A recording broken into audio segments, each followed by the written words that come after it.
Di sebuah desa kecil yang tenang, di balik padang rumput yang luas dan hembusan angin sore yang damai, hidup seorang pemuda sederhana bernama Sukamto, atau yang biasa dipanggil Bajing.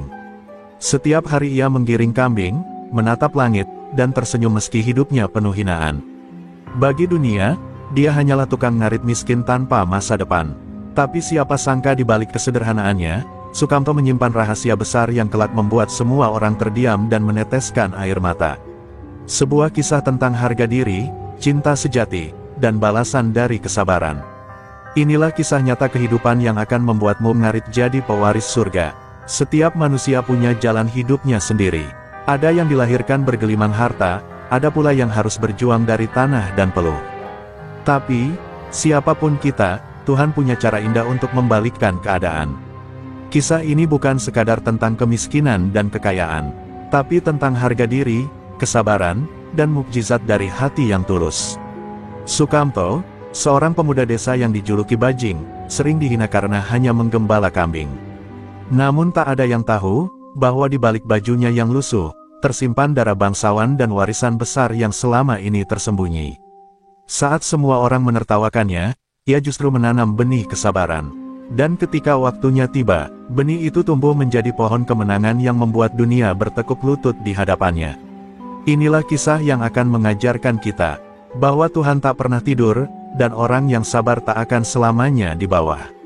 Langit pagi di desa Sukarame tampak kemasan. Kabut tipis menari di atas rerumputan, sementara suara kambing menggema lembut di kejauhan. Di antara embun dan bau tanah basah, tampak seorang pemuda berkulit legam, bajunya lusuh penuh debu, menggiring beberapa ekor kambing dengan langkah tenang. Dialah Sukamto, atau yang oleh warga desa sering dipanggil Bajing, bukan karena nakal, tapi karena gesit dan lincah saat bekerja di ladang. Namun, bagi sebagian orang, panggilan itu menjadi ejekan yang menusuk hati. Setiap hari Sukamto berjalan belasan kilometer membawa sabit dan karung pakan. Ia tak pernah mengeluh, meski panas membakar kulit dan hujan sering mengguyurnya di tengah padang rumput. Di matanya, bekerja adalah kehormatan, meski hasilnya hanya cukup untuk makan dan membayar sewa gubuk kecil yang ia tinggali bersama ibunya yang sakit-sakitan. Tapi, bagi orang-orang berduit di desa itu, hidup seperti Sukamto adalah aib yang layak ditertawakan. Suatu pagi, ketika Sukamto lewat di depan rumah besar milik Pak Darmawan, seorang pengusaha kaya yang dihormati warga, beberapa pemuda duduk di teras sambil menyeruput kopi. Mereka melihat Sukamto lewat sambil tertawa terbahak-bahak. Itu dia si tukang ngarit kambing lewat. Woi Bajing, gajinya cukup buat beli sabun nggak? Teriak salah satu dari mereka. Yang lain menimpali sambil mengejek, kalau mau kaya, jangan tiap hari sama kambing, bro. Cari kambing betina yang manusia, baru bisa naik derajat. Tawa mereka pecah, sementara Sukamto hanya menunduk, menahan getir di dada. Ia tahu, melawan hanya akan mempermalukan dirinya sendiri. Namun, dari jendela lantai 2 rumah itu, seorang gadis cantik berparas lembut melihat semua kejadian itu dengan tatapan iba. Dialah Nadia, putri tunggal Pak Darmawan. Berbeda dengan ayahnya, hatinya lembut dan penuh belas kasih. Setiap kali melihat Sukamto dihina, hatinya bergetar aneh, campuran antara kasihan dan kekaguman terhadap kesabarannya. Tapi ia tak pernah berani menunjukkan simpati, karena ia tahu betul siapa ayahnya, pria yang memandang manusia berdasarkan isi dompet, bukan isi hati. Sore harinya, ketika matahari tenggelam di balik bukit, Sukamto duduk di bawah pohon trembesi tua, tangannya memegang sabit yang tumpul, matanya menatap jauh ke langit. Ya Allah, lirihnya, kalau hinaan ini bagian dari ujianmu, aku terima. Tapi kuatkan aku untuk tidak membenci mereka. Air mata mengalir pelan di pipinya yang gelap terbakar matahari. Ia bukan menangis karena lemah, tapi karena lelah menahan sakit tanpa bisa membalas. Malam itu, angin berhembus lembut menembus celah dinding gubuknya. Di dalam, ibunya terbaring lemah di tikar pandan, tersenyum melihat anaknya pulang membawa sekantong rumput segar. Sudah makan, nak? Tanya sang ibu dengan suara serak. Sudah, Bu, jawab Sukamto, meski perutnya kosong sejak pagi. Ia lebih memilih ibunya makan daripada dirinya.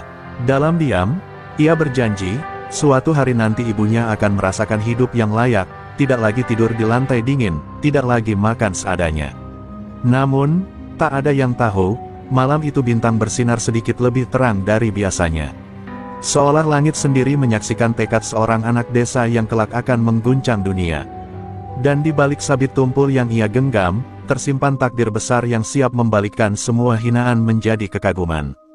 Hidup Sukamto memang sederhana, tapi hatinya sedang disiapkan Tuhan untuk sesuatu yang luar biasa. Sejak malam di bawah pohon trembesi itu, hari-hari Sukamto tak lagi sama. Meski hidupnya masih berat, entah mengapa setiap kali menggiring kambing melewati rumah besar di ujung desa, hatinya berdebar tak karuan. Dari balik jendela rumah megah itu, ia sering melihat sosok yang membuat langkahnya berhenti sejenak. Nadia. Gadis berparas lembut dengan mata bening dan senyum yang selalu menenangkan, satu-satunya orang yang tak pernah ikut menertawakannya. Kadang, dari kejauhan, tatapan mereka saling bertemu, singkat, tapi cukup untuk membuat dada Sukamto hangat dan gugup di waktu bersamaan. Namun Sukamto tahu, cinta seperti itu hanyalah mimpi bagi orang seperti dirinya. Ia hanya tukang ngarit, hidupnya digubuk reyot dengan ibunya yang sakit-sakitan. Sedangkan Nadia adalah anak pengusaha kaya yang rumahnya lebih besar dari sekolah desa.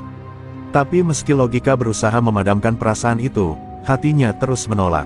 Aku hanya ingin mencintainya dalam diam, bisiknya suatu sore. Tanpa harus memilikinya, hari berganti minggu, dan tanpa disadari, takdir mulai menulis bab baru dalam hidup mereka. Suatu siang, saat Sukamto sedang memberi makan kambing di padang rumput, terdengar jeritan halus dari arah sungai kecil.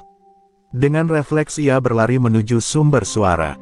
Di sana, ia melihat Nadia terperosok di tepi sungai, hampir jatuh ke air yang deras. Tanpa pikir panjang, Sukamto melompat, menarik tangan gadis itu hingga selamat. Air memercik di wajahnya, napasnya terengah, tapi ia tak peduli, yang penting gadis itu baik-baik saja. Nadia gemetar, menatap Sukamto dengan mata berkaca-kaca. "Terima kasih," bisiknya pelan, suaranya bergetar. Sukamto hanya menunduk, malu, lalu berkata lirih, "Gak usah, Mbak. Saya cuma gak mau ada yang celaka." Ia beranjak pergi, tapi langkahnya tertahan saat Nadia berkata pelan, "Kamu orang baik, Sukamto." Aku tahu itu, kata-kata itu begitu sederhana. Tapi bagi Sukamto, rasanya seperti hadiah terindah yang pernah ia terima dalam hidup. Namun, kebahagiaan itu tak bertahan lama. Dari kejauhan, seseorang melihat kejadian itu, Pak Darmawan. Saat malam tiba, ia memanggil Nadia ke ruang tamu. Dengan nada tinggi dan wajah marah, ia berkata, "Kamu sadar siapa yang kamu ajak bicara siang tadi? Anak gembel itu, tukang ngarit yang bahkan gak punya masa depan. Kamu mau mempermalukan keluarga kita." Nadia hanya bisa diam, menunduk, menahan air mata yang siap jatuh.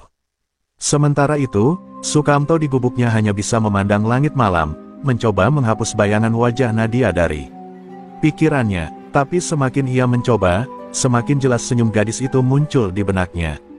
"Aku harus melupakannya," bisiknya sambil menatap sabitnya yang tergantung di dinding. "Aku nggak pantas, cinta ini cuma akan bikin dia susah." Namun air mata tak bisa ia tahan, menetes pelan di pipinya, jatuh ke lantai tanah yang dingin. Keesokan harinya, desas-desus mulai menyebar di desa. Orang-orang bercerita bahwa Sukamto berani mendekati anak orang kaya. Ejekan semakin menjadi. Di pasar, di ladang, bahkan di tepi sungai, orang-orang menatapnya sinis. "Tukang ngarit mau nikah sama anak juragan.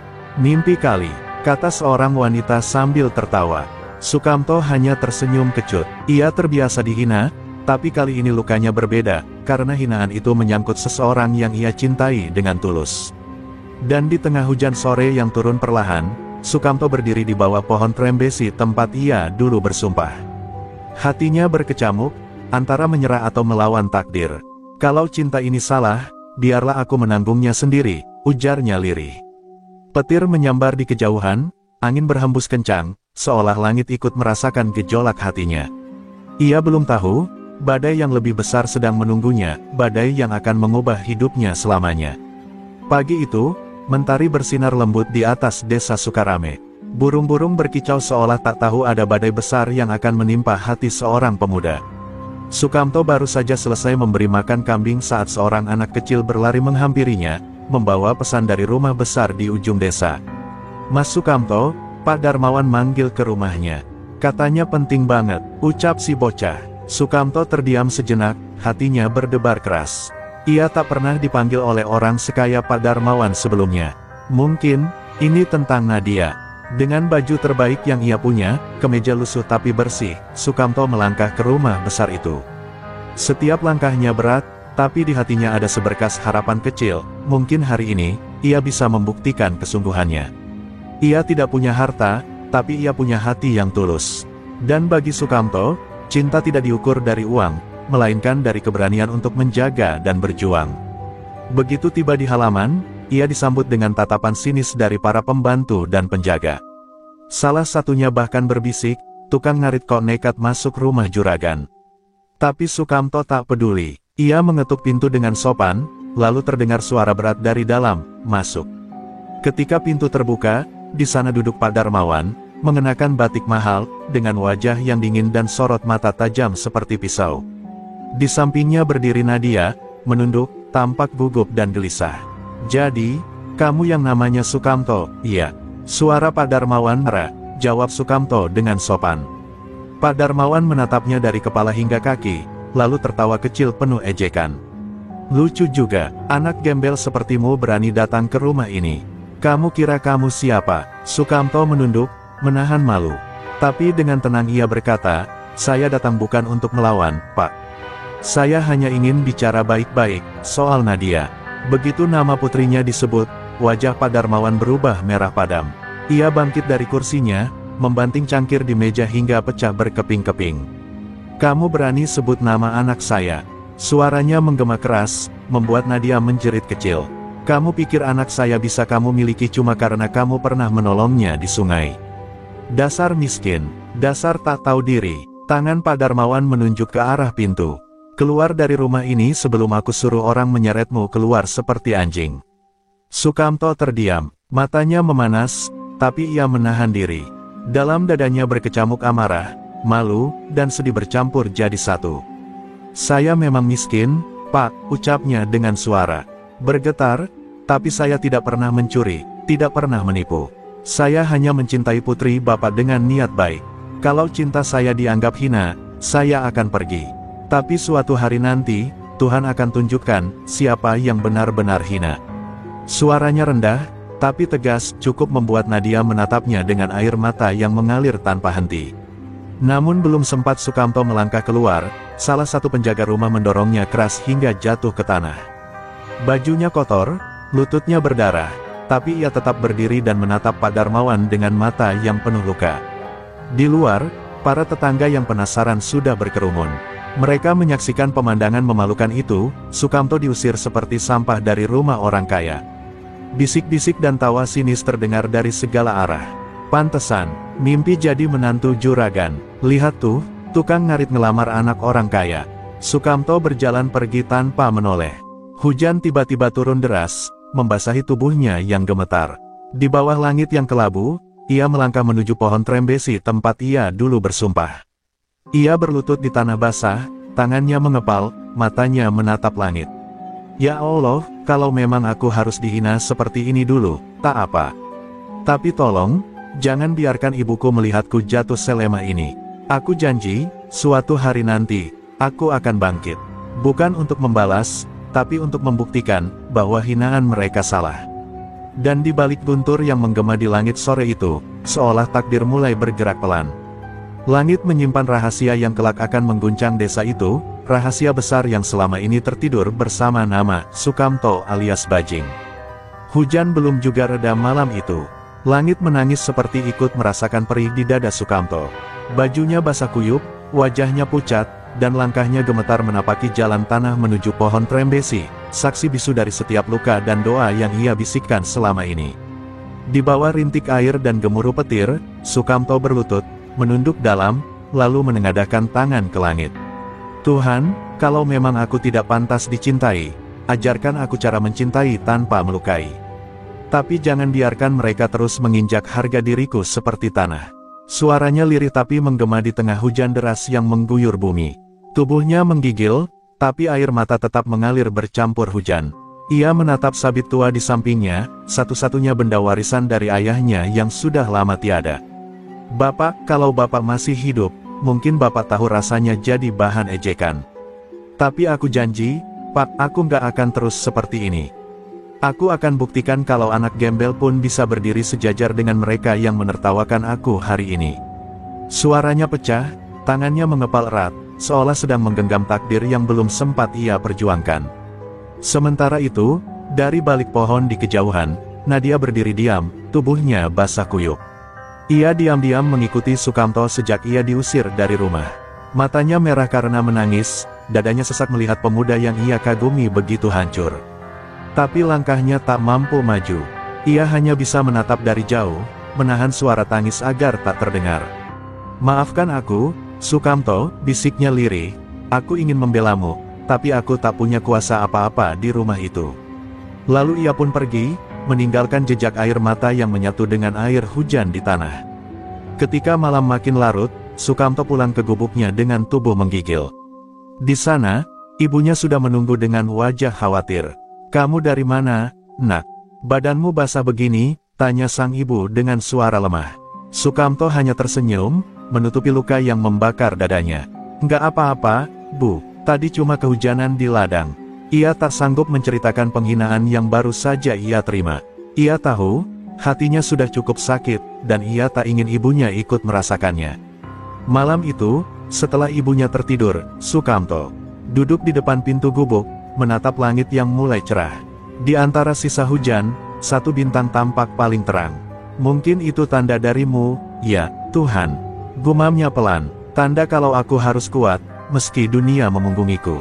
Dalam diam, ia menulis sesuatu di selembar kertas lusuh, bukan surat cinta, tapi sebuah janji untuk dirinya sendiri. "Lebih besar dari, aku tidak akan menyerah. Suatu hari, aku akan kembali berdiri di depan mereka. Bukan untuk membalas, tapi untuk membuat mereka tahu, bahwa hinaan tidak akan bisa menghentikan orang yang percaya pada takdir Tuhan." Hari demi hari berlalu, luka di lututnya mulai mengering, tapi luka di hatinya masih berdarah. Setiap kali lewat di depan rumah besar Pak Darmawan, orang-orang masih memandangnya dengan tawa mengejek. Tapi kini, Sukamto tak lagi menunduk. Ia mulai belajar menatap langit dengan keyakinan baru. Dalam dirinya, ada api kecil yang mulai menyala, api yang tak bisa dipadamkan oleh hinaan siapapun. Di bawah pohon trembesi itu, Sukamto terus kembali setiap malam. Ia berbicara dengan Tuhan, dengan angin, dan dengan masa depan yang belum datang. Ia tidak tahu apa yang menunggunya di depan, tapi ia yakin satu hal, Tuhan tidak akan selamanya membiarkan orang sabar hidup dalam kesedihan. Ia hanya menunggu waktu yang tepat untuk membalikkan segalanya. Dan benar saja, waktu itu akan datang lebih cepat dari yang ia kira. Sebab di balik lembaran surat tua yang tertinggal di peti peninggalan kakeknya, tertidur sebuah rahasia besar, yang akan mengubah segalanya. Malam itu, angin berembus pelan di desa Sukarame. Bulan separuh menggantung di langit, menerangi gubuk kecil Sukamto yang mulai bocor di beberapa sisi. Seperti biasa, setelah ibunya tertidur, ia duduk di depan peti kayu tua peninggalan almarhum kakeknya. Peti itu sudah bertahun-tahun tidak pernah dibuka. Hanya ada kunci kecil yang selalu disimpan ibunya di bawah bantal. Katanya, di dalam peti itu ada kenangan yang terlalu pahit untuk diingat. Tapi malam itu, entah mengapa, hati Sukamto terdorong untuk membuka kebenaran yang selama ini tersembunyi. Perlahan ia mengambil kunci itu. Tangannya bergetar, tapi matanya penuh tekad. Dengan napas berat, ia memutar kunci dan membuka peti tua itu. Krek, suara engselnya berderit pelan. Di dalamnya, tidak ada harta, tidak ada emas, hanya beberapa benda sederhana, kain lusuh, foto hitam putih, dan sebuah amplop kuning yang warnanya sudah memudar. Di atas amplop itu tertulis, "Untuk cucuku, Sukamto, buka ketika kau sudah siap menghadapi kebenaran." Dada Sukamto berdentum keras. Ia membuka amplop itu dengan hati-hati. Di dalamnya ada surat panjang, ditulis dengan tinta yang hampir pudar. Ia membaca perlahan, setiap kalimat terasa seperti menyalakan api kecil di dalam hatinya. "Lebih besar dari, cucuku Sukamto, bila kau membaca surat ini, berarti waktunya sudah tiba. Kau bukan anak sembarangan. Keluarga kita dulu adalah pemilik sah dari tanah seluas 80 hektar di daerah Sukarame. Tanah itu dirampas secara licik oleh seseorang bernama Darmawan, teman dekat kakekmu yang mengkhianati kepercayaan keluarga. Jangan marah, Nak, tapi ketahuilah, darahmu adalah darah pejuang. Saat dunia menertawakanmu, Tuhan sedang menyiapkanmu untuk mengambil kembali apa yang seharusnya menjadi milikmu. Tangannya gemetar, air matanya jatuh ke lembaran surat itu. Nama itu, Darmawan, orang yang sama, ayah dari Nadia, orang yang telah menghinanya habis-habisan di depan banyak orang. Dunia seakan berhenti berputar sejenak. Jadi, semua ini bukan kebetulan. Gumam Sukamto lirih. Tuhan, apa ini rencanamu? Orang yang menghancurkan harga diriku ternyata orang yang menghancurkan keluargaku juga. Suaranya serak, dadanya sesak, tapi di matanya mulai tumbuh api yang baru, bukan amarah, tapi kekuatan. Ia terus membaca sampai akhir surat. Tertulis nama seorang pengacara di kota, Pak Surya, yang konon masih memegang salinan surat tanah dan dokumen legal atas nama keluarga Sukamto. Kakeknya menulis agar jika waktunya tiba, Sukamto mendatangi orang itu untuk menuntut keadilan. Jangan gunakan kebencian untuk membalas, nak. Gunakan kebenaran untuk berdiri tegak. Kalimat terakhir itu terasa seperti pesan dari surga. Malam itu, Sukamto duduk lama di depan peti terbuka. Angin malam meniup lembut rambutnya, seperti membisikkan bahwa takdir sedang mulai berubah arah. Ia menatap sabitnya, senjata kecil yang dulu hanya untuk mengarit rumput, kini menjadi simbol tekad. Baiklah, Kek, aku akan cari kebenaran ini. Aku akan perjuangkan bukan untuk balas dendam, tapi untuk menegakkan kehormatan keluarga kita. Keesokan paginya, saat matahari terbit, Sukamto memeluk ibunya dengan penuh haru. Bu, doakan aku ya. Aku harus pergi ke kota. Ada sesuatu yang harus aku selesaikan, ucapnya lembut. Ibunya menatapnya dengan tatapan penuh cinta dan khawatir. Kamu mirip ayahmu, nak, selalu melangkah dengan hati yang bersih. Pergilah, tapi jangan biarkan amarah menuntun langkahmu. Sukamto tersenyum dan mencium tangan ibunya. Aku janji, Bu, aku akan pulang membawa keadilan, bukan dendam. Dan pagi itu, dengan hanya membawa tas kecil, selembar surat tua, dan keberanian yang tak pernah ia miliki sebelumnya, Sukamto melangkah meninggalkan desanya. Langit tampak cerah, tapi jauh di balik sana, badai besar mulai bergerak pelan. Dunia yang dulu menghina, tukang ngarit, itu belum tahu, bahwa lelaki sederhana bernama Sukamto alias Bajing, akan segera mengguncang segalanya. Perjalanan Sukamto menuju kota terasa panjang dan sunyi. Dengan pakaian sederhana, sandal jepit, dan tas berisi surat peninggalan kakeknya, ia melangkah menembus jalanan berdebu. Setiap langkah adalah doa, setiap hembusan napas adalah tekad. Ia tidak tahu apa yang menunggunya di sana, namun di hatinya hanya satu niat, menuntaskan amanah leluhurnya. Di kejauhan, gedung-gedung tinggi mulai tampak. Bagi Sukamto yang seumur hidup di desa, pemandangan itu terasa seperti dunia lain. Dunia yang pernah menertawakannya, kini akan ia masuki dengan kepala tegak. Siang itu, setelah bertanya ke sana kemari, Sukamto akhirnya menemukan alamat yang tertulis di surat, sebuah kantor hukum tua di pusat kota, dengan papan nama bertuliskan, Kantor Advokat Surya dan Rekan. Jantungnya berdetak kencang. Ia mengetuk pintu perlahan. Seorang pria tua berambut putih keluar dari balik meja. Kau siapa, nak? Tanyanya lembut. Saya Sukamto, cucu dari almarhum Pak Sastro, jawabnya pelan. Pria itu terdiam beberapa detik, lalu matanya membesar. Astaga, akhirnya kau datang juga, ucapnya sambil menggenggam tangan Sukamto erat. Pak Surya, pengacara yang disebut dalam surat kakeknya, lalu mengajak Sukamto masuk ke ruang kerjanya. Dindingnya penuh dengan map-map lama dan foto hitam putih. Di salah satu foto, Sukamto melihat wajah kakeknya berdiri di samping pria muda yang tak lain adalah Darmawan, ayah Nadia. Mereka dulu sahabat karib, kata Pak Surya lirih. Namun harta dan kekuasaan mengubah segalanya.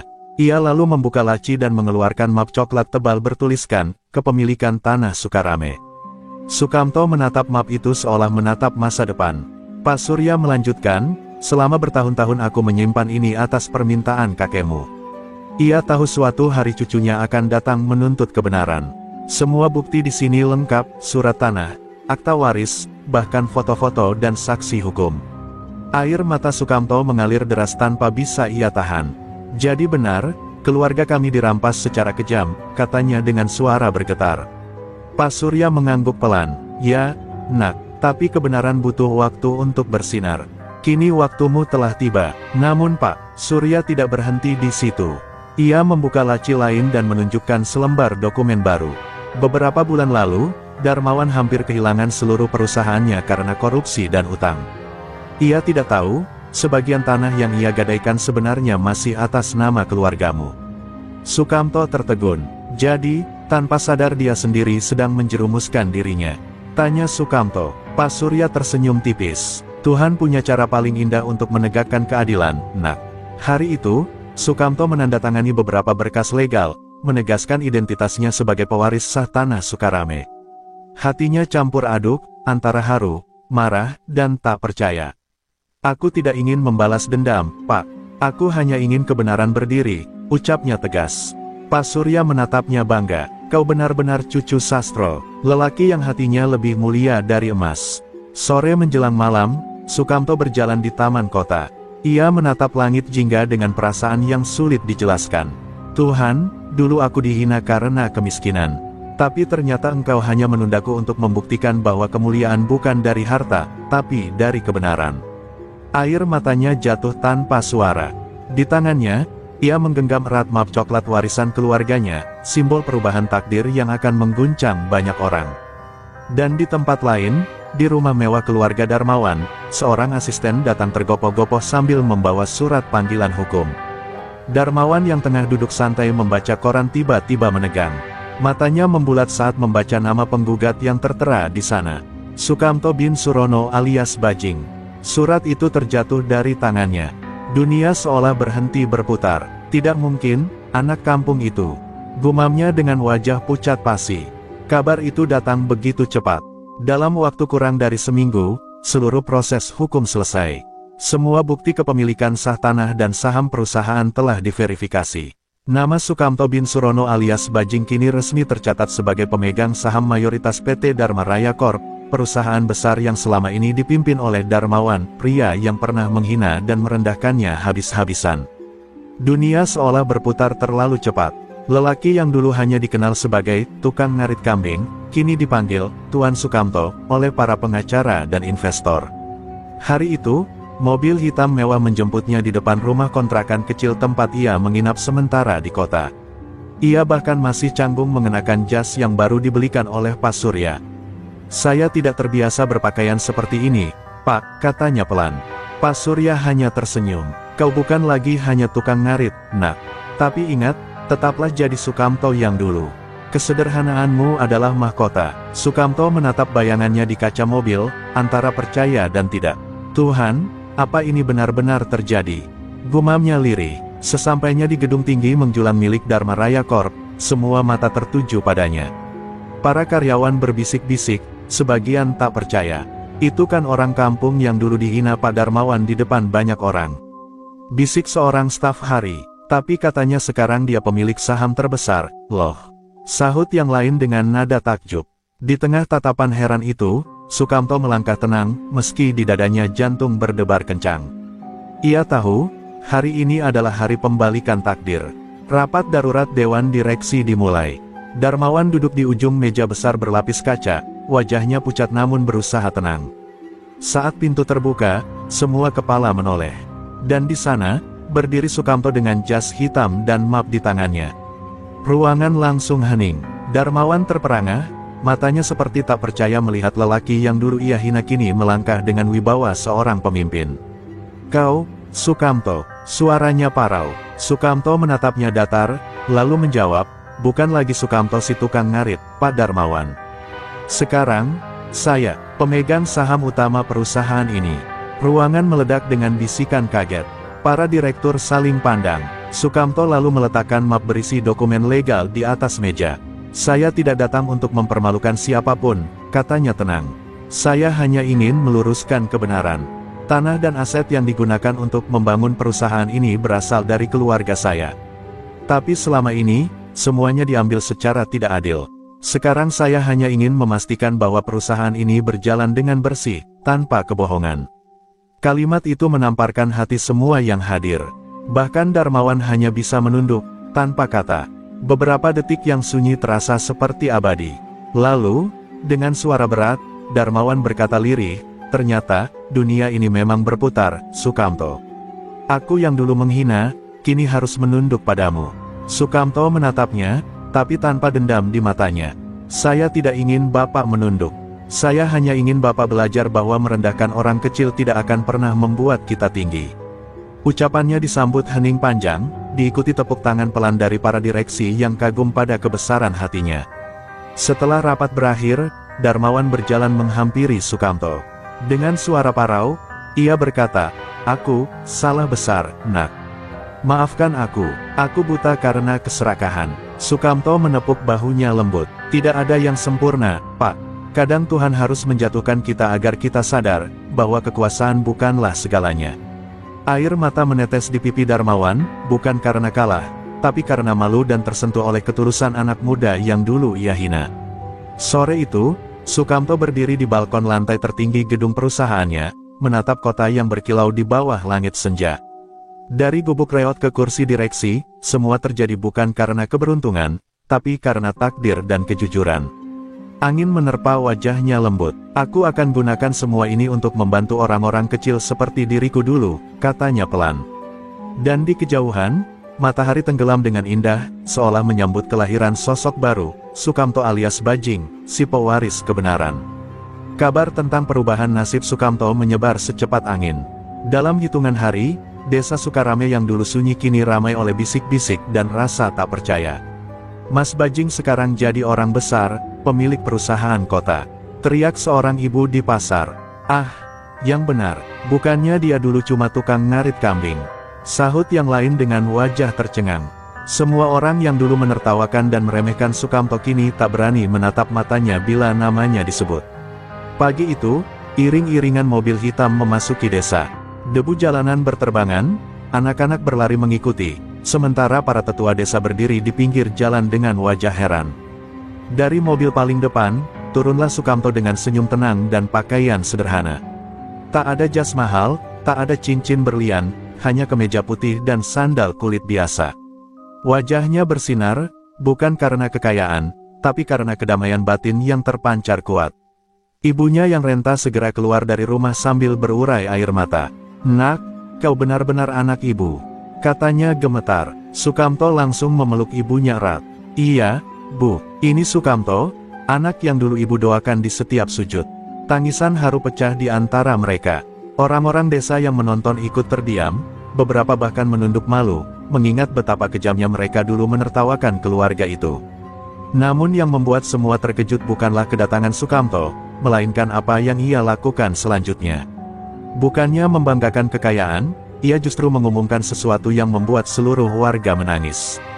"Mulai hari ini," ucapnya lantang di depan balai desa, "seluruh tanah warisan keluarga saya akan digunakan untuk membangun sekolah gratis, rumah sakit kecil, dan beasiswa bagi anak-anak desa ini. Karena saya ingin, setiap anak desa punya kesempatan yang dulu tidak pernah saya punya." Hening, tak ada satupun yang bersuara. Beberapa lelaki tua menunduk dengan mata berkaca-kaca, sementara para ibu memeluk anak-anak mereka sambil berbisik, "Inilah balasan orang berhati besar." Bahkan kepala desa yang dulu menolak Sukamto bekerja di ladang karena dianggap hina kini berlutut sambil menangis. "Maafkan kami, Sukamto, kami buta karena kesombongan." Sukamto menepuk bahunya dengan lembut. "Tidak perlu minta maaf, Pak. Saya pun dulu miskin bukan tanpa alasan. Tuhan hanya ingin saya belajar, agar ketika saya diberi lebih, saya tahu bagaimana caranya memberi." Hari berganti sore, di tengah lapangan desa, Sukamto duduk di bawah pohon trembesi tempat dulu ia sering beristirahat seusai mengarit rumput. Kini di sekitarnya berdiri para warga, anak-anak bermain riang, dan ibunya tersenyum bahagia. "Dulu aku dianggap sampah," ucapnya dalam hati, "tapi ternyata, Tuhan hanya menunggu waktu yang tepat untuk menunjukkan bahwa bahkan rumput pun bisa menjadi karpet bagi orang yang sabar." Malamnya, sebelum kembali ke kota, Sukamto menatap desanya sekali lagi. "Aku tidak akan melupakan kalian," katanya pelan. "Desa inilah yang membuatku kuat." Lalu ia berlutut di depan makam ayahnya, meneteskan air mata haru. "Ayah, ibu tidak lagi harus menangis. Anakmu sudah menepati janji." Angin malam berhembus pelan, seolah ikut menyampaikan restu dari alam. Dan sejak hari itu, nama Sukamto alias Bajing menjadi legenda hidup di Sukarame. Bukan karena kekayaannya, tapi karena hatinya. Ia mengajarkan satu hal yang tak akan pernah dilupakan oleh siapapun yang mengenalnya. Kebaikan adalah balasan paling indah bagi hinaan. Karena di saat dunia meremehkanmu, Tuhan sedang menulis akhir cerita yang tak pernah mereka duga. Sore itu, langit di atas desa Sukarame berwarna keemasan. Burung-burung pulang ke sarang, dan di kejauhan, debu jalan berterbangan oleh laju mobil putih yang berhenti di depan rumah sederhana milik Sukamto. Dari dalam mobil, turun seorang wanita dengan gaun krem lembut, wajahnya pucat, matanya bengkak. Ia adalah Nadia, gadis yang dulu menjadi alasan Sukamto menahan semua hinaan dengan diam. Kini ia datang bukan dengan kesombongan, melainkan dengan penyesalan yang dalam. Langkahnya gemetar saat menghampiri halaman rumah. Di sana, Sukamto sedang duduk di kursi bambu sambil membuat teh untuk ibunya. Saat menoleh, ia tertegun beberapa detik, tak percaya dengan sosok yang berdiri di depannya. "Nadia," ucapnya pelan. Gadis itu langsung menunduk, dan air mata jatuh deras. "Sukamto, aku datang bukan untuk mencari belas kasihan. Aku hanya ingin meminta maaf atas semua yang ayahku lakukan, dan atas sikapku yang dulu sombong buta." Suaranya bergetar, hampir tak terdengar. Sukamto menatapnya lama. Ada luka lama yang seakan terbuka kembali, tapi kali ini tanpa kebencian. Ia bangkit, mendekatinya perlahan. "Kamu tidak perlu menangis, Nadia," katanya lembut. "Aku sudah memaafkan semuanya, bahkan sebelum kamu datang ke sini. Dendam tidak akan membuatku tenang. Aku hanya ingin hidup damai, seperti sekarang." Kata-kata itu membuat Nadia terisak semakin keras, lututnya lemas hingga ia berlutut di tanah. "Aku bodoh, Kamto, aku mengejekmu, aku menertawakanmu, padahal kamulah orang paling tulus yang pernah aku kenal." Ibunya Sukamto keluar dari dalam rumah dan menatap pemandangan itu dengan mata berkaca-kaca. Ia lalu berkata pelan, "Nak, kalau hati sudah menyesal, tak perlu menunduk terlalu dalam. Tuhan lebih suka orang yang berani berubah daripada orang yang pura-pura sempurna." Nadia mengusap air matanya dan mencium tangan ibu Sukamto. "Maafkan saya, Bu, saya salah menilai anak ibu." Sang ibu tersenyum hangat, "Tidak apa-apa, Nak. Kadang kita memang harus kehilangan sesuatu dulu untuk belajar menghargainya." Sukamto lalu mengajak Nadia duduk di teras. Suasana hening, hanya suara jangkrik yang terdengar di kejauhan. "Nadia," katanya pelan, "aku tidak menyimpan luka, tapi aku juga tidak ingin terjebak dalam masa lalu. Aku telah belajar bahwa cinta sejati bukan soal siapa yang paling cantik atau kaya, tapi siapa yang mau tetap tinggal ketika dunia membencimu." Nadia menatapnya dengan mata merah basah. "Apakah masih ada sedikit saja tempat untukku di hatimu?" tanyanya lirih. Sukamto tersenyum samar. "Tempat itu selalu ada, tapi bukan untuk diisi oleh penyesalan. Aku ingin kamu bahagia, Nadia. Tapi biarlah jalan kita berbeda. Aku sekarang bukan lagi bajing yang dulu berlari di sawah mengejar kambing. Aku kini berlari mengejar masa depan, bukan cinta yang menyakitkan, tapi ketenangan." Kalimat itu seperti pisau lembut yang menembus hati Nadia. Ia menunduk, menitikkan air mata yang tak bisa dibendung lagi. Sebelum pergi, Nadia menggenggam tangan Sukamto erat. "Terima kasih, karena kamu mengajariku arti ketulusan," katanya pelan. "Mungkin aku kehilanganmu, tapi aku menemukan diriku sendiri." Sukamto menatapnya penuh welas asih. "Itu yang terpenting, Nat. Cinta yang sejati adalah ketika kita mendoakan seseorang, meski tak lagi bisa menggenggam tangannya." Mobil putih itu akhirnya berlalu pelan meninggalkan desa, membawa Nadia dengan air mata dan penyesalan di balik kaca jendela. Sementara Sukamto berdiri menatap langit senja, menatap warna keemasan yang menenangkan hati. "Tuhan," bisiknya, "terima kasih karena Engkau ajarkan aku bahwa memaafkan jauh lebih indah daripada membalas." Dan dari jauh, angin berhembus lembut, seolah membawa pesan bahwa setiap luka, bila disyukuri dengan hati yang lapang, akan berubah menjadi cahaya penuntun menuju kedewasaan. Malam itu, Sukamto duduk di ruang kerjanya di kota. Di hadapannya terhampar tumpukan berkas lama yang diberikan Pak Surya. Namun di antara semua dokumen kepemilikan tanah dan saham, ada satu map yang belum sempat ia buka, berwarna merah, dengan tulisan tangan di sudutnya, "Rahasia Keluarga." Jantungnya berdetak cepat. Entah mengapa, sejak surat itu ia temukan di lemari tua kantor, hatinya merasa gelisah. Ia membuka perlahan, dan selembar foto tua jatuh ke meja. Foto itu memperlihatkan dua wanita muda tersenyum di depan rumah besar. Yang satu memakai kebaya putih, satunya lagi kebaya biru. Sukamto tertegun. Wajah wanita berkebaya biru itu mirip sekali dengan ibunya muda. Di balik foto, tertulis tulisan tangan halus, Sari dan Rini, dua saudara yang terpisah oleh status. Sukamto merasakan sesuatu yang aneh di dadanya. Ia segera membuka dokumen di bawahnya, sebuah surat notaris bertanggal puluhan tahun lalu. Dengan ini dinyatakan bahwa Rini binti Kartono, adik kandung dari Sari binti Kartono, memiliki hak waris atas sebagian saham keluarga besar Darmawan Group. Sukamto membaca berulang kali, matanya membesar. Rini, itu nama ibu. Serunya pelan, nafasnya terengah.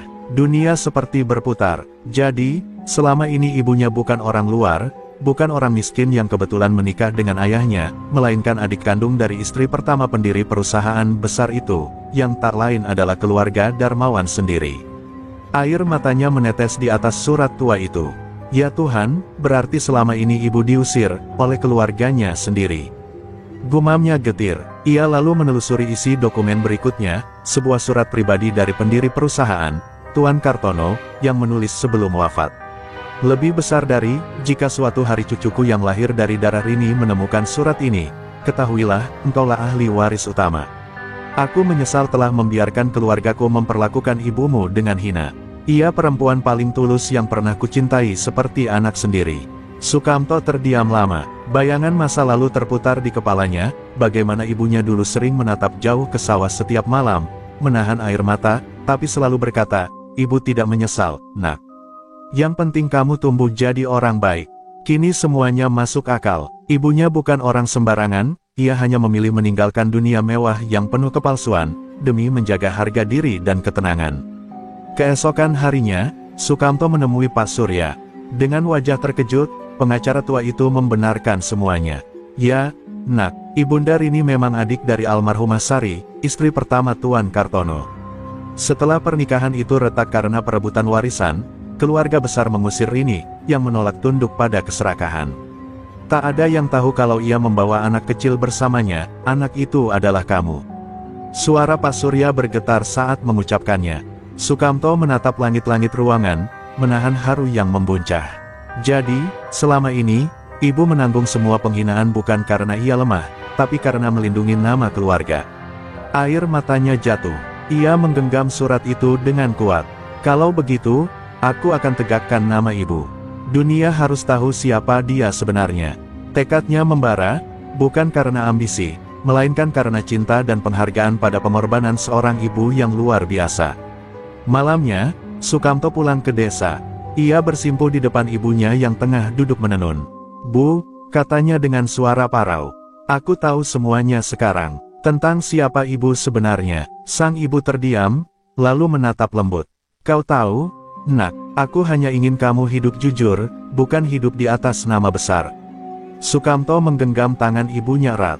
Ibu, mulai hari ini, biarlah dunia tahu bahwa wanita yang mereka hina dulu, adalah wanita paling mulia yang pernah kulihat.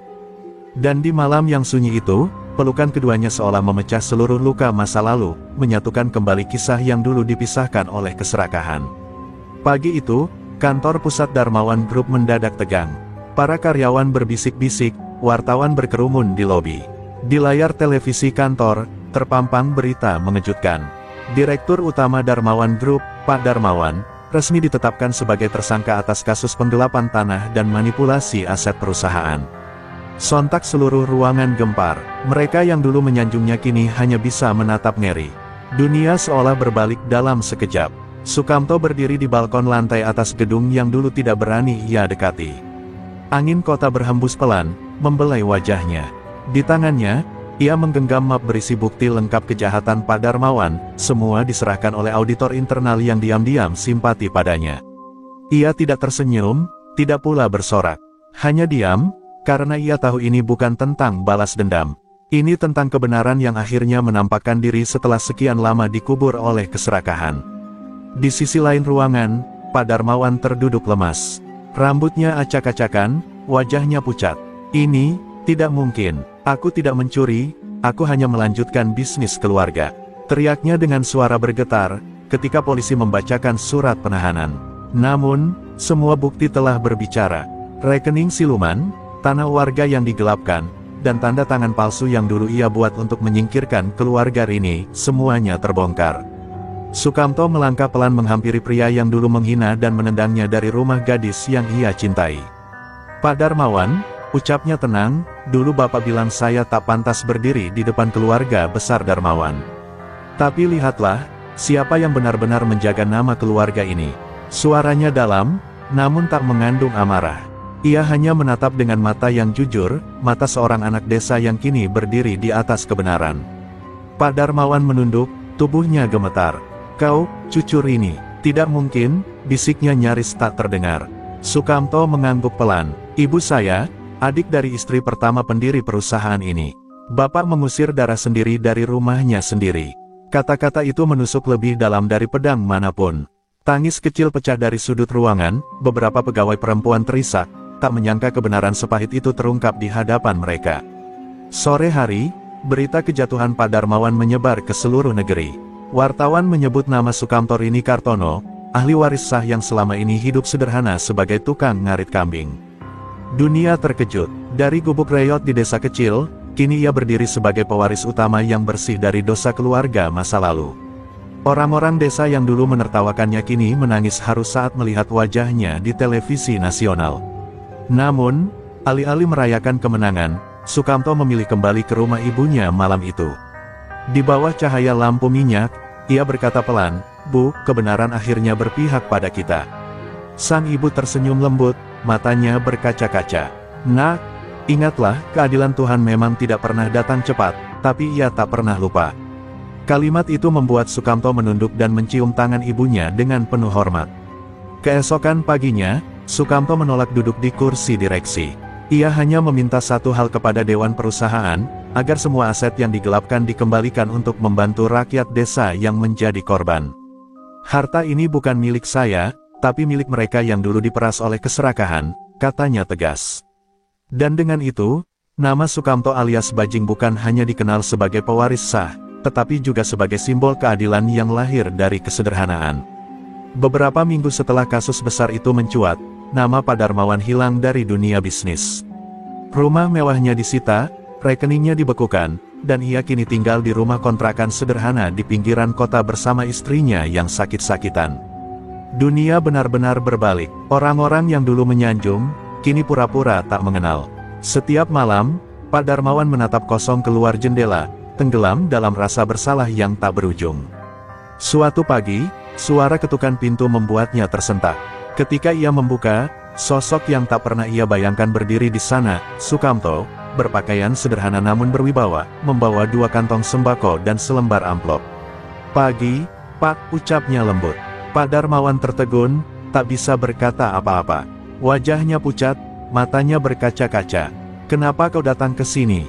Bukankah kau sudah menang?" katanya dengan suara gemetar. Sukamto menatapnya dalam, lalu tersenyum. "Saya tidak datang untuk menang, Pak. Saya datang untuk membantu." Ia meletakkan sembako di meja, lalu menyerahkan amplop itu. Di dalamnya ada surat keputusan. "Saya meminta Dewan Perusahaan agar sebagian aset yang dulu Bapak kelola dikembalikan untuk biaya pengobatan istri Bapak dan melunasi utang pribadi Bapak. Saya tahu, Bapak salah, tapi saya juga tahu, setiap manusia bisa berubah." Air mata Pak Darmawan pecah tanpa bisa ditahan.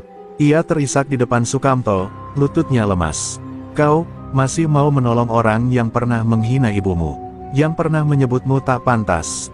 tanyanya dengan suara bergetar. Sukamto hanya menatapnya tenang. "Dendam tak akan membuatku tenang, Pak. Tapi maaf bisa menyembuhkan segalanya." Kalimat itu menggema di ruangan kecil itu, membuat suasana menjadi hening dan penuh makna.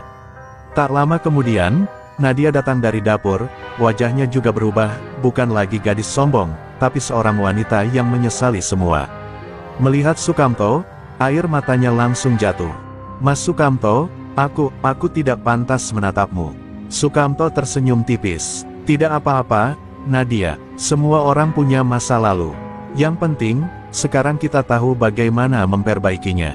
Nadia menangis, menutupi wajahnya.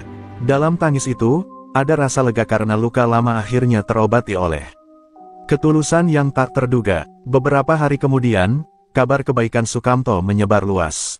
Media menyebutnya, pewaris yang pemaaf. Banyak pengusaha yang terinspirasi, bahkan pejabat datang menemuinya untuk meminta nasihat tentang bagaimana memimpin dengan hati. Namun Sukamto hanya berkata sederhana, hidup bukan soal siapa yang di atas atau di bawah, tapi siapa yang bisa tetap jujur meski diuji. Kalimat itu viral, menjadi inspirasi bagi banyak orang. Di desa, warga yang dulu menertawakannya kini menjadikan namanya sebagai teladan. Sekolah-sekolah memakai kisahnya sebagai bahan pelajaran tentang moral dan ketulusan.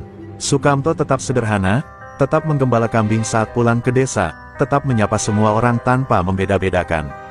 Ia tahu, kemuliaan bukan datang dari kekayaan, melainkan dari hati yang bersih. Malam itu, ia kembali duduk di samping ibunya. Angin desa berhembus lembut, membawa aroma padi yang menguning. "Bu," katanya pelan, "Tuhan benar-benar membalikkan segalanya dengan cara yang indah." Sang ibu tersenyum, menatap langit penuh bintang. "Iya, Nak, karena kebaikan yang tulus, meski lama datangnya, tak akan pernah sia-sia." Sukamto memandang langit yang sama, hatinya damai. Ia tahu, kini hidupnya bukan lagi tentang balas dendam, tapi tentang memberi arti. Hari-hari berlalu setelah kejadian itu, dan kehidupan mulai berjalan lebih tenang. Sukamto kini sering bolak-balik antara kota dan desa, mengurus yayasan yang ia dirikan untuk membantu anak-anak petani miskin. Suatu sore yang lembut, ketika ia sedang duduk di teras kantor yayasan, terdengar suara langkah pelan mendekat. Ketika ia menoleh, ia melihat sosok yang sudah lama tak dijumpainya, Nadia, mengenakan pakaian sederhana, membawa sekeranjang bunga melati. "Aku dengar yayasan ini sedang menanam 1000 pohon untuk desa, boleh aku bantu?" katanya pelan. Sukamto sempat terdiam, senyum kecil muncul di wajahnya, tapi matanya masih menyimpan jarak. "Tentu, siapapun boleh membantu," jawabnya singkat. Nadia mengangguk, meletakkan bunga-bunga itu di meja, lalu ikut bekerja bersama para relawan. Di setiap gerakannya, terlihat ketulusan yang baru, bukan lagi gadis manja yang dulu menatap rendah, tapi wanita yang benar-benar ingin berubah. Seiring waktu, mereka sering bertemu. Kadang di acara sosial, kadang di sawah tempat yayasan membuat program pertanian. Nadia mulai mengenal sisi Sukamto yang dulu ia abaikan, cara pria itu berbicara dengan anak kecil, kesederhanaannya saat makan nasi bungkus, dan bagaimana ia selalu menunduk hormat kepada orang tua. Dari semua itu, tumbuh rasa kagum yang sulit ia sembunyikan. Tapi Nadia tahu, ia tak punya hak untuk terburu-buru. Ia hanya ingin berada di dekatnya, walau tanpa janji. Suatu malam, saat hujan turun perlahan di beranda rumah ibunya, Sukamto termenung menatap kilau air di tanah. Ia ingat semua, penghinaan, air mata, luka lama. Lalu bayangan wajah Nadia muncul di benaknya. Apa mungkin cinta bisa tumbuh lagi dari tanah yang dulu penuh duri? Batinnya bergemuruh. Ia tak bisa menolak bahwa hatinya mulai luluh, tapi ada rasa takut yang belum pergi, takut terluka, takut kecewa untuk kedua kali. Beberapa hari kemudian, Nadia datang membawa surat. "Mas Sukamto, aku ingin menyampaikan sesuatu," katanya gugup. Di surat itu tertulis, "Aku tidak datang untuk menebus masa lalu. Aku datang karena aku menemukan kedamaian saat melihatmu berbuat baik. Jika Tuhan izinkan, aku ingin belajar menjadi baik sepertimu." Air mata Sukamto menetes perlahan saat membacanya. Ia terdiam lama, merasakan getar yang dulu sempat hilang. Keesokan harinya, Sukamto menemui Nadia di tepi sawah tempat mereka biasa menanam bibit. "Nadia," katanya lembut, "aku bukan orang sempurna. Aku juga pernah marah, kecewa, bahkan benci. Tapi setiap kali aku mengingat ibuku, aku belajar bahwa cinta sejati bukan soal siapa yang paling kaya, tapi siapa yang paling tulus bertahan." Nadia menunduk, menahan air mata. Sukamto tersenyum. "Mungkin, kita bisa belajar saling memperbaiki, bukan saling menuntut." Sejak hari itu, hubungan mereka perlahan mencair. Tidak ada janji manis, tidak ada kata cinta yang terburu-buru, hanya kehadiran yang hangat dan sederhana. Mereka bekerja bersama, menanam harapan baru, dan di setiap senja, pandangan mereka saling bertemu dalam diam. Mungkin cinta itu belum sepenuhnya tumbuh kembali, tapi benihnya telah berakar dalam di hati yang sama-sama telah belajar dari luka. Malam menjelang, Sukamto memandangi bintang dari beranda rumah ibunya. "Bu," katanya pelan, "mungkin Tuhan tidak pernah mengambil cinta itu, hanya menundanya sampai kami siap untuk menghargainya." Sang ibu tersenyum lembut, memegang tangan anaknya. "Nak, Cinta yang tumbuh dari luka akan jauh lebih kuat dari cinta yang lahir dari keindahan. Karena cinta sejati selalu lahir dari ketulusan. Sukamto tersenyum, menatap langit. Dan di antara gemerlap bintang itu, cinta yang dulu hancur kini perlahan hidup kembali, dengan cara yang jauh lebih indah. Hari itu, langit desa Sukamto tampak cerah, seolah ikut merayakan kedamaian yang mulai kembali tumbuh di hati semua orang. Lapangan desa dipenuhi warga, mereka berkumpul bukan untuk pesta, tapi untuk menyaksikan acara peresmian sekolah gratis yang dibangun dari dana Yayasan Sukamto, sekolah yang ia dedikasikan untuk anak-anak petani dan buruh yang dulu sering diejek miskin. Tak ada gemerlap, tak ada kemewahan, hanya spanduk sederhana bertuliskan, dari desa, untuk desa. Namun sebelum acara dimulai, suasana mendadak berubah hening. Dari arah jalan, terlihat seorang pria berjalan terlatih dengan tongkat kayu. Rambutnya memutih, wajahnya tampak menua dalam waktu singkat. Dialah Pak Darmawan. Semua mata tertuju padanya. Tak ada lagi aura sombong atau wibawa seorang direktur, yang tersisa hanyalah sosok ayah yang penuh penyesalan. Beberapa warga berbisik, sebagian lain menunduk haru. Pak Darmawan berhenti tepat di depan panggung kecil tempat Sukamto berdiri. Ia menatap pria muda itu lama, lalu perlahan berlutut. Sukamto, suaranya bergetar. Aku datang bukan untuk membela diri, tapi untuk memohon ampun. Aku telah menodai nama keluarga, menyakiti ibumu, dan menghancurkan martabatmu. Tapi yang paling berat adalah, aku menyakiti hatiku sendiri dengan kesombongan. Suaranya pecah, dan ia bersujud di tanah, membuat semua orang terkejut. Sukamto terdiam. Angin sore berhembus pelan, membawa aroma tanah yang lembab. Semua warga menahan napas, sebagian mulai menangis. Nadia yang berdiri di sisi panggung menggigit bibir, air matanya menetes tanpa bisa ditahan. Di depan semua orang, Sukamto turun dari panggung, berjalan pelan mendekati Pak Darmawan, lalu memegang pundaknya. "Pak, tolong berdiri," katanya lembut. Tapi pria tua itu tetap bersujud, tubuhnya bergetar karena tangis. "Tidak, nak, biarkan aku di sini. Biarkan aku menebus semua kesalahanku dengan air mata ini." Sukamto akhirnya ikut berlutut, lalu memeluk pria itu erat. "Pak, sudah cukup. Saya sudah memaafkan Bapak, sejak hari pertama saya tahu kebenaran tentang ibu saya. Jangan tangisi masa lalu, tangisi waktu yang kita sia-siakan untuk saling membenci." Suaranya pecah di antara tangis. Dan di saat itu, semua orang yang menyaksikan tak mampu menahan air mata. Pemandangan dua lelaki yang dulu bermusuhan kini berpelukan, membuat suasana desa berubah menjadi lautan haru. Seorang sesepuh desa melangkah maju dan berkata dengan suara bergetar, "Beginilah wajah keikhlasan sejati. Ketika kebencian dikalahkan oleh cinta, maka Tuhan pun turun menghapus luka di hati manusia." Semua warga serentak menunduk, ada yang meneteskan air mata, ada yang berdoa dalam hati. Bahkan anak-anak kecil yang belum mengerti sepenuhnya ikut terdiam, seolah merasakan kedamaian yang mengalir di udara. Setelah pelukan panjang itu, Sukamto membantu Pak Darmawan berdiri. "Mulai hari ini," katanya lantang di depan warga, "biarlah masa lalu menjadi guru, bukan belenggu. Kita semua pernah salah, tapi selama kita mau memperbaiki diri, Tuhan takkan menutup pintu ampunan." Tepuk tangan pecah di antara isak tangis. Pak Darmawan menatap Sukamto dengan mata basah dan berbisik, "Kau bukan hanya pewaris keluarga ini, nak, kau pewaris hati yang telah tercerahkan." Matahari mulai tenggelam di ufuk barat, sinarnya keemasan menyapu wajah-wajah penuh haru. Di bawah cahaya senja itu, dua generasi yang dulu dipisahkan oleh keserakahan kini berdiri berdampingan, menyatukan luka dalam maaf yang tulus. Dan di antara tepuk tangan warga, air mata penyesalan berubah menjadi air mata kedamaian, bukti bahwa kebaikan sejati selalu berakhir dengan keindahan. Beberapa tahun berlalu sejak hari di mana seluruh desa menyaksikan air mata penyesalan dan pelukan maaf antara Sukamto dan Pak Darmawan. Kini, kehidupan di desa itu telah berubah total. Jalan-jalan yang dulu becek dan gelap kini diterangi lampu tenaga surya. Sekolah-sekolah berdiri megah, tapi tetap sederhana. Di gerbang depan terpajang papan kayu bertuliskan, "Sekolah Harapan Rini, dari desa, untuk negeri." Nama itu diambil dari Ibunda Sukamto, sebagai penghormatan atas ketulusan dan kesabarannya. Sukamto tidak lagi dikenal sebagai bajing si tukang ngarit kambing, melainkan sebagai Sukamto Rini Kartono, seorang tokoh yang berhasil mengubah desanya dengan kerja keras dan keikhlasan. Namun meski kini dihormati banyak orang, ia tetap hidup seperti dulu, menunggang motor bebek tuanya, makan di warung sederhana, dan menyalami setiap warga tanpa membeda-bedakan. Aku tidak ingin orang lupa bahwa aku juga pernah berada di bawah, katanya setiap kali dipuji. Lapangan besar di tengah desa kini menjadi tempat pelatihan keterampilan dan lapangan kerja bagi para pemuda. Sukamto membangun koperasi, pertanian modern, dan usaha kecil yang mempekerjakan warga desa yang dulu tak punya harapan. Setiap kali ia melihat anak muda tersenyum membawa hasil kerja mereka, hatinya terasa damai.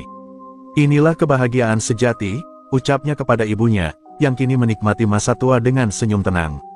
Suatu sore, Sukamto berdiri di tepi bukit yang menghadap ke desa. Angin berhembus lembut, membawa suara tawa anak-anak dari kejauhan. Ia menatap langit yang mulai jingga, mengingat masa lalu, saat ia diejek, dihina, dan direndahkan. Kini semua itu terasa jauh, namun tetap menjadi bagian dari dirinya. Ternyata, luka yang dulu kutakuti justru menjadi alasan aku berdiri di sini, gumamnya pelan. Nadia datang menghampiri dengan senyum lembut. Ia kini menjadi guru di sekolah yang Sukamto dirikan. Mas, anak-anak tadi menanyakan, siapa sebenarnya bajing itu? Katanya sambil tertawa kecil. Sukamto menatap jauh ke arah desa, lalu menjawab, bajing itu orang kecil yang dulu ditertawakan, tapi tidak pernah berhenti bermimpi. Nadia terdiam, lalu menatapnya dengan mata berkaca-kaca. Dan kini, dia jadi legenda, bisiknya pelan. Beberapa waktu kemudian, pemerintah setempat meresmikan monumen bajing di alun-alun desa. Bukan patung megah, melainkan batu sederhana bertuliskan kalimat yang menjadi pesan hidup Sukamto. Jangan hina orang kecil, karena bisa jadi dia lebih besar dari yang kau bayangkan. Kalimat itu kini menjadi semboyan desa, diukir di setiap sekolah dan rumah warga. Malamnya, saat bintang bertaburan di langit, Sukamto menatap ibunya yang tertidur di kursi bambu. Ia berbisik pelan, Bu, semua ini karena ibu. Karena kesabaran dan doa ibu. Lalu ia menatap langit, tersenyum dalam damai. Ia tahu, perjuangannya belum selesai, tapi hatinya sudah menemukan arti hidup yang sejati, bukan untuk dihormati, tapi untuk bermanfaat bagi sesama. Dan begitulah, nama Sukamto alias Bajing menjadi legenda. Bukan karena kekayaan, bukan karena kekuasaan, tapi karena hatinya yang tetap rendah meski hidup telah meninggikannya. Di setiap sudut desa, orang-orang masih mengenangnya dengan satu kalimat sederhana yang abadi. Dulu dia hanya penggembala kambing, tapi kini, dialah penggembala hati manusia. Terima kasih telah menonton dan menemani perjalanan kisah kami di channel Pelayan Surga. Setiap like, komentar, dan dukungan dari kalian adalah cahaya yang menyemangati kami untuk terus berkarya. Semoga kebaikan, keberanian, dan kebijaksanaan selalu menyertai langkah kalian setiap hari.